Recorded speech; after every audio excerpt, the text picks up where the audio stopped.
The Hammerpond Park Burglary by H.G. Wells. It is a moot point whether burglary is to be considered as a sport, a trade, or an art. For a trade, the technique is scarcely rigid enough, and its claims to be considered an art are vitiated by the mercenary element that qualifies its triumphs. On the whole, it seems to be the most justly ranked as sport, a sport for which no rules are at present formulated, and of which the prizes are distributed in an extremely informal manner. It was this informality of burglary that led to the regrettable extinction of two promising beginners at Hammerpond Park. The stakes offered in this affair consisted chiefly of diamonds and other personal bric-a-brac belonging to the newly married Lady Aveling. Lady Aveling, as the reader will remember, was the only daughter of Mrs. Montague Pangs, the well-known hostess. Her marriage to Lord Aveling was extensively advertised in the papers. The quantity and quality of her wedding presents, and the fact that the honeymoon was to be spent at Hammerpond. The announcement of these valuable prizes created a considerable sensation in the small circle in which Mr. Teddy Watkins was the undisputed leader, and it was decided that, accompanied by a duly qualified assistant, he should visit the village of Hammerpond in his professional capacity. Being a man of naturally retiring and modest disposition, Mr. Watkins determined to make this visit incognito, and after due consideration of the conditions of his enterprise, he selected the role of a landscape artist and the unassuming surname of Smith. He preceded his assistant, who, it was decided, should join him only on the last afternoon of his stay at Hammerpond. Now, the village of Hammerpond is perhaps one of the prettiest little corners in Sussex. Many thatched houses still survive. The flint-built church, with its tall spire nestling under the down, is one of the finest and least restored in the country. And the beechwoods and bracken jungles through which the road runs to the great house are singularly rich in what the vulgar artist and photographer call bits. So that Mr. Watkins, on his arrival with two virgin canvases, a brand new easel, a paint box, portmanteau, an ingenious little ladder made in sections, after the pattern of the late lamented Master Charles Peace, crowbar and wire coils, found himself welcomed with effusion and some curiosity by half a dozen other brethren of the brush. It rendered the disguise he had chosen unexpectedly plausible, but it inflicted upon him a considerable amount of aesthetic conversation, for which he was imperfectly prepared. "Have you exhibited very much?" said a young person in the bar-parlour of the Coach and Horses, where Mr. Watkins was skilfully accumulating local information on the night of his arrival. "Very little," said Mr. Watkins, "just a snack here and there." "Academy?" "In course, and the Crystal Palace." "Did they hang you well?" said Pawson. "Don't rot," said Mr. Watkins. "I don't like it." "I mean, did they put you in a good place?" "What do you mean?" said Mr. Watkins suspiciously. "One 'ud think you were trying to make out I'd been put away." Pawson had been brought up by aunts, and was a gentlemanly young man, even for an artist. He did not know what being put away meant, but he thought it best to explain that he intended nothing of the sort. As the question of hanging seemed a sore point with Mr. Watkins, he tried to divert the conversation a little. "Do you do figure work at all?" "No, never had a head for figures," said Mr. Watkins. "My Mrs. Smith, I mean, does all that." "She paints too?" said Pawson. That's rather jolly." "Very," said Mr. Watkins, though he really did not think so, and feeling the conversation was drifting a little beyond his grasp, added, "I came down here to paint Hammerpond House by moonlight." "Really?" said Porson. "That's rather a novel idea." "Yes," said Mr. Watkins. "I thought it rather a good notion when it occurred to me. I expect to begin tomorrow night." "What? You don't mean to paint in the open by night?" "I do, though." "But how will you see your canvas?" "Have a bloomin' cops," began Mr. Watkins, rising too quickly to the question, and then, realizing this, bawled to Miss Durgan for another glass of cheer.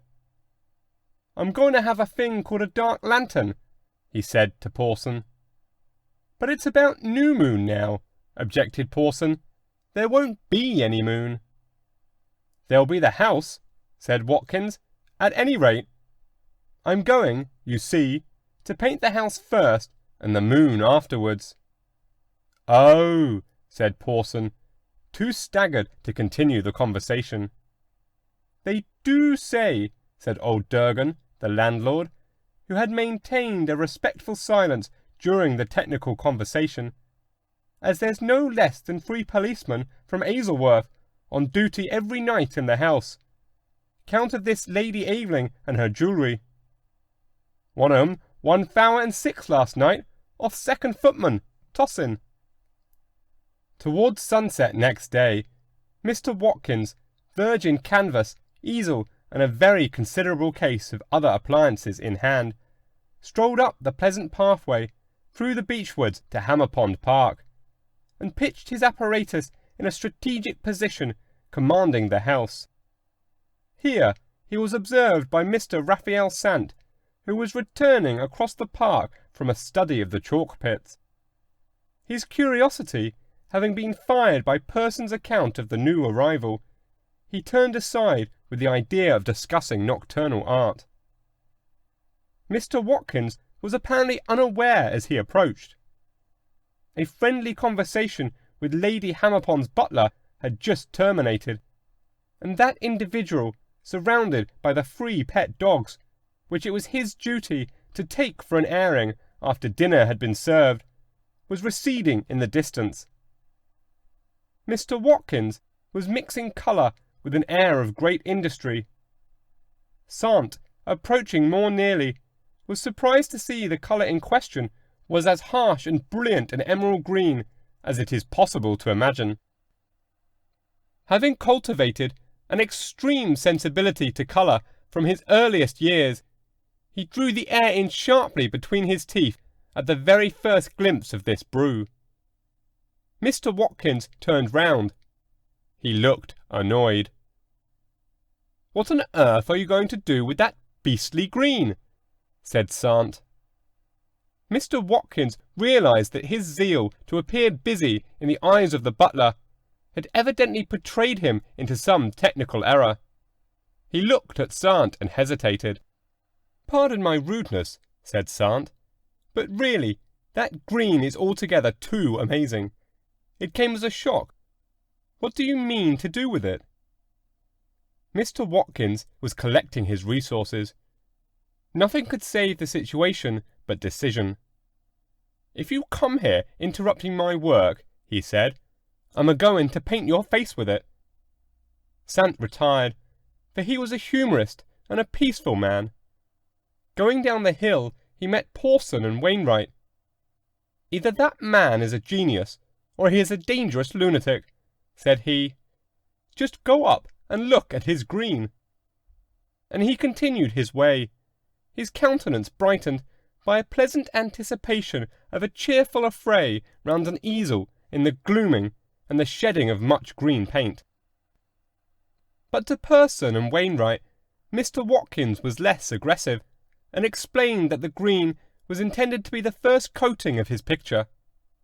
It was, he admitted in response to a remark, an absolutely new method, invented by himself. But subsequently he became more reticent.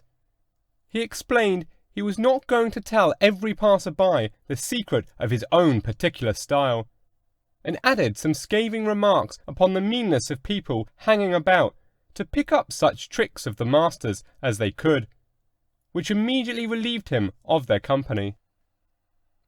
Twilight deepened. First one, then another star appeared. The rooks amid the tall trees to the left of the house had long since lapsed into slumberous silence. The house itself lost all the details of its architecture and became a dark grey outline. And then the windows of the salon shone out brightly.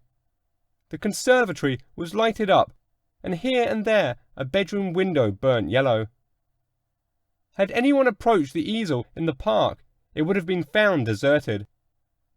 One brief uncivil word in brilliant green sullied the purity of its canvas. Mr. Watkins was busy in the shrubbery with his assistant, who had discreetly joined him from the carriage drive. Mr. Watkins was inclined to be self-congratulatory upon the ingenious device by which he had carried all his apparatus boldly, and in the sight of all men right up to the scene of operations.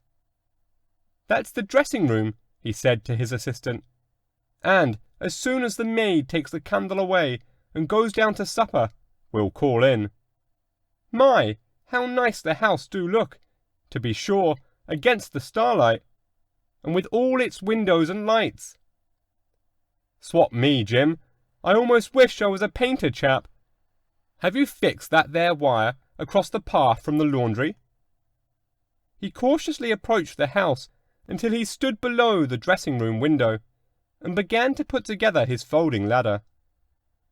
He was much too experienced a practitioner to feel any unusual excitement. Jim was reconnoitring the smoking-room. Suddenly, close beside Mr. Watkins in the bushes, there was a violent crash and a stifled curse. Someone had tumbled over the wire which his assistant had just arranged. He heard feet running on the gravel pathway beyond. Mr. Watkins, like all true artists, was a singularly shy man, and he incontinently dropped his folding ladder and began running circumspectly through the shrubbery. He was indistinctly aware of two people hot upon his heels, and he fancied that he distinguished the outline of his assistant in front of him. In another moment he had vaulted the low stone wall bounding the shrubbery, and was in the open park. Two thuds on the turf followed his own leap. It was a close chase in the darkness through the trees. Mr. Watkins was a loosely built man, and in good training, and he gained hand over hand upon the hoarsely panting figure in front. Neither spoke, but as Mr. Watkins pulled up alongside, a qualm of awful doubt came over him. The other man turned his head at the same moment and gave an exclamation of surprise. "It's not Jim," thought Mr. Watkins, and simultaneously the stranger flung himself, as it were, at Watkins' knees, and they were forthwith grappling on the ground together. "Lend a hand, Bill," cried the stranger, as the third man came up. And Bill did, 2 hands in fact, and some accentuated feet. The fourth man, presumably Jim, had apparently turned aside and made off in a different direction. At any rate, he did not join the trio. Mr. Watkins' memory of the incidents of the next 2 minutes is extremely vague. He has a dim recollection of having his thumb in the corner of the mouth of the first man, and feeling anxious about its safety. And for some seconds at least, he held the head of the gentleman answering to the name of Bill to the ground by the hair. He was also kicked in a great number of different places, apparently by a vast multitude of people. Then the gentleman who was not Bill got his knee below Mr. Watkins' diaphragm and tried to curl him up upon it. When his sensations became less entangled, he was sitting upon the turf, and 8 or 10 men, the night was dark, and was rather too confused to count, standing round him, apparently waiting for him to recover. He mournfully assumed that he was captured, and would probably have made some philosophical reflections on the fickleness of fortune, had not his internal sensations disinclined him for speech. He noticed very quickly that his wrists were not handcuffed, and then a flask of brandy was put in his hands. This touched him a little. It was such unexpected kindness. "He's a-comin' round," said a voice, which he fancied he recognised as belonging to the Hammerpond second footman. "We've got 'em, sir, both of 'em," said the Hammerpond butler, the man who had handed him the flask. "Thanks to you." No one answered this remark, yet he failed to see how it applied to him. "He's fair dazed," said a strange voice. "The villain's half murdered him." Mr. Teddy Watkins decided to remain fair dazed until he had a better grasp of the situation. He perceived that two of the black figures round him stood side by side with a dejected air, and there was something in the carriage of their shoulders that suggested to his experienced eye hands that were bound together. Two! In a flash he rose to his position. He emptied the little flask and staggered, obsequious hands assisting him, to his feet. There was a sympathetic murmur. "Shake hands, sir, shake hands," said one of the figures near him. "Permit me to introduce myself. I am very greatly indebted to you. It was the jewels of my wife, Lady Aveling, which attracted these scoundrels to the house." "Very glad to make your lordship's acquaintance," said Teddy Watkins.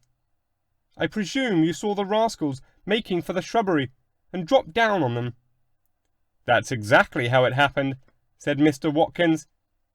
"You should have waited till they got in at the window," said Lord Aveling. "They would get it hotter if they'd actually committed the burglary. And it was lucky for you, two of the policemen were out by the gates, and followed up the three of you. I doubt if you could have secured the two of them, though it was confoundedly plucky of you, all the same." "Yes, I ought to have thought of all that," said Mr. Watkins, "but one can't think of everything." "Certainly not," said Lord Aveling. "I am afraid they have mauled you a little," he added. The party was now moving towards the house. "You walk rather lame. May I offer you my arm?" And instead of entering Hammerpond House by the dressing-room window, Mr. Watkins entered it, slightly intoxicated, and inclined now to cheerfulness again, on the arm of a real live peer, and by the front door. This, thought Mr. Watkins, is burglaring in style. The scoundrels, seen by the gaslight, proved to be mere local amateurs unknown to Mr. Watkins, and they were taken down into the pantry, and there watched over by the three policemen, two gamekeepers with loaded guns, the butler, an ostler, and a carman, until the dawn allowed of their removal to Hazelhurst police station. Mr. Watkins was made much of in the salon. They devoted a sofa to him, and would not hear of a return to the village that night. Lady Aveling was sure he was brilliantly original, and said her idea of Turner was just another rough, half-inebriated, deep-eyed, brave and clever man. Someone brought up a remarkable little folding ladder that had been picked up in the shrubbery, and showed him how it was put together. They also described how wires had been found in the shrubbery, evidently placed there to trip up unwary pursuers. It was lucky he had escaped these snares, and they showed him the jewels. Mr. Watkins had the sense not to talk too much, and in any conversational difficulty fell back on his internal pains. At last he was seized with stiffness in the back, and yawning. Everyone suddenly awoke to the fact that it was a shame to keep him talking after his affray, so he retired early to his room, the little red room next to Lord Aveling's suite. The dawn found a deserted easel bearing a canvas with a green inscription, in the Hammerpond Park, and it found Hammerpond House in commotion. But if the dawn found Mr. Teddy Watkins and the Aveling diamonds, it did not communicate the information to the police.